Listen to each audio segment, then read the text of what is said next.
pessoal, aqui quem fala é o professor Ricardo Letícia Garcia. Nós vamos falar sobre conceitos de economia, né, baseado no livro do Marco Antônio Sandoval de Vasconcelos, que aborda questões de macro e microeconomia. Bom, alguns problemas econômicos que sempre estão presentes quando a gente fala em economia, né? Por que o aumento da moeda e do crédito pode gerar inflação?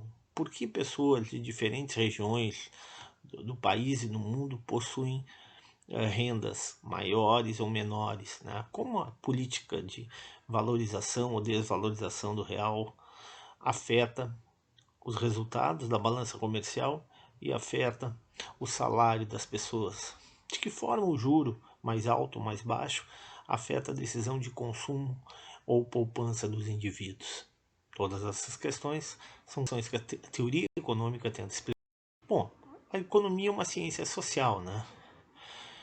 É bem verdade que nas últimas décadas, cada vez mais modelos econômicos, modelos econométricos, modelos matemáticos têm sido utilizados para explicar o comportamento das pessoas, o comportamento dos agentes econômicos.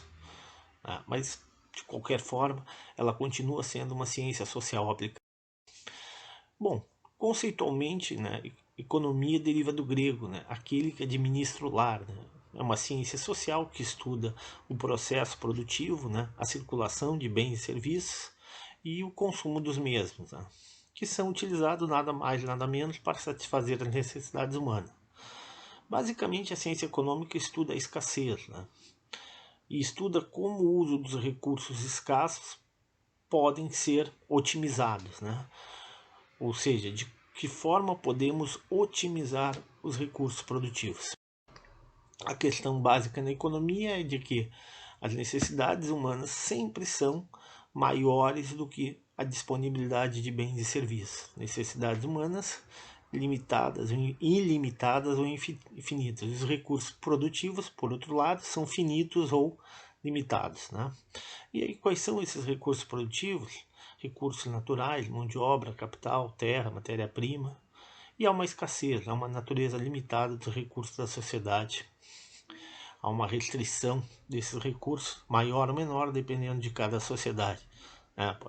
Algumas sociedades podem ter excesso de recursos naturais, mas falta de capital financeiro, falta de capital humano. Em outras sociedades há abundância de capital humano, mas ausência de recursos naturais. Bom, aqui está a questão, né? As necessidades humanas são ilimitadas e os recursos produtivos são escassos. A escassez conduz a uma necessidade, a necessidade de escolha. E a escolha determina o que produzir, o quanto produzir, como produzir e para quem produzir. Essa é um dilema das sociedades, dos sistemas econômicos, né? Quanto, o quanto, como.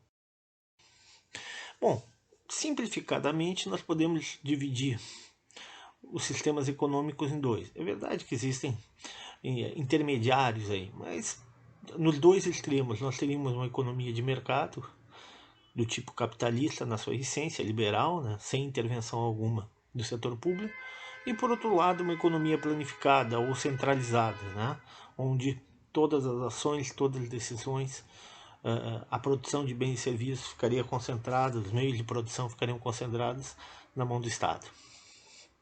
Bom, vamos falar um pouquinho sobre o sistema de concorrência pura. Laissez-faire. O que é laissez-faire? Uma expressão francesa que significa deixar fazer, ou seja, deixar o mercado agir livremente, porque ele, na visão de um liberal, ele vai resolver todos os problemas econômicos, né? Aí o mercado ele é capaz de dizer o que, o quanto, como e para quem produzir, né? Sem intervenção do governo. E isso vai se dar basicamente através da mão invisível, né, defendida por Adam Smith no seu livro Riqueza das Ações, que vai, através dessa mão invisível, né, tu vai chegar a um equilíbrio de mercado através do mecanismo de preços que promove o equilíbrio dos mercados, promove que esses mercados tendem os mercados iriam tender ao equilíbrio, né? Ou seja, não haveria nem excesso de oferta, nem excesso de demanda. Bom, O problema é que nem sempre isso ocorre, né? Pode ocorrer excesso de oferta, formam-se estoques. Quando esses estoques formam-se, em tendência uma redução dos preços até atingir o equilíbrio, né? Isso na visão liberal, ou seja, esse mecanismo de mercado ele tenderia a eliminar esse desequilíbrio, né? Existirá concorrência entre empresas para vender os bens aos escassos consumidores, reduzindo o preço e se chegando a um novo equilíbrio entre oferta e demanda. E quando é excesso de demanda, quando os consumidores querem consumir mais do que o que é produzido, formam-se filas e é uma tendência a aumento de preço. Novamente, para um liberal, essa tendência de aumento de preço iria reduzir a demanda e se chegaria a um novo equilíbrio de mercado, sem a intervenção do governo. Então, no sistema de concorrência pública, o que e quanto produzir é decidido pelos consumidores, a famosa soberania do consumidor. O consumidor seria soberano nas suas escolhas e é determinado pelo encontro da oferta e demanda de bens e serviços dentro de um mercado. Como produzir? Entra a questão da eficiência produtiva. Quem vai definir isso? No âmbito dos agentes empresariais. E para quem produzir? Decidido no mercado de fatores, né? Demanda e oferta de fatores. Aí é uma questão de distribuição, ou seja, questão distributiva de fatores de produção. Bom, nós podemos ainda falar da filosofia do liberalismo, né, econômico, né? A visão liberal é uma visão importante dentro do pensamento econômico, né? Advoga a soberania do mercado sem interferência do Estado, né? Afirmando que o Estado deve se responsabilizar mais com setores específicos, como justiça, paz, segurança e deixar o mercado resolver as questões econômicas fundamentais. O que nós temos aqui ainda? O sistema de concorrência pública, né? Nós temos aqui um fluxo que mostra empresas, famílias, o mercado de bens e serviços e o mercado de fatores de produção. Resumidamente, organizando o mercado de fatores de produção, né?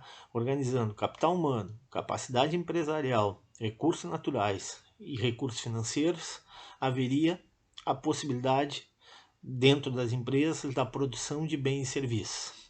Essa produção de bens e serviços seria colocada no mercado de bens e serviços. Esse mercado haveria uma interação entre oferta e demanda. A oferta por parte das empresas e a demanda por parte das famílias. Com isso, se chegaria a um equilíbrio de mercado, onde seria estabelecido o preço de cada bem ou serviço sem a interferência do governo. Lembrando que as famílias elas são ofertantes de bens e serviços, né? O capital humano, a capacidade empresarial vem das pessoas, vem das famílias, vem dos agentes econômicos. O que as empresas fazem tão somente organizar esses fatores de produção dentro de um ambiente produtivo, dentro de um ambiente industrial e produzir bens e serviços. Temos também críticas, né, a essa visão liberal, e são muitas, né? Há uma grande simplificação da realidade quando se pensa que o mercado resolve tudo, né? Muitas vezes essa variação do preço para ajustar o mercado nem sempre é automática e nem sempre é perfeita, porque há fatores que impedem que o preço oscile para mais ou para menos livremente, né, como a existência de monopólios, a organização sindical, né, que entra inclusive ações judiciais, ações de toda a ordem, legais que impedem muitas vezes essa livre movimentação dos preços. E o próprio papel do governo, estabelecendo impostos, subsídios, fixando muitas vezes preços, afetando o valor da nossa moeda em relação à moeda internacional. Tudo isso são limitadores do bom funcionamento do mercado. Então, para os críticos do sistema liberal, o mercado sozinho não promove perfeita alocação de recursos, né? E, consequentemente, o Estado teria o papel de promover algumas atividades na qual são fundamentais e o mercado é insuficiente, como infraestrutura, né? Investimentos com prazo de maturação elevado, né? E outra questão muito importante, na visão dos críticos de uma economia liberal é de que o mercado ele é concentrador, né, de renda, de capital, e que ele não conseguiria promover a perfeita distribuição de renda. Então, uma das formas de distribuir essa renda, novamente, seria através do governo, através das suas políticas públicas. Então, essas críticas justificariam a ação do governo, né, complementando a iniciativa privada, porque é um sistema misto, né? A iniciativa privada agindo no ambiente capitalista e o governo intervindo em alguns mercados, regulando alguns mercados, de modo a evitar certas distorções e tentando otimizar a eficiência desses mercados.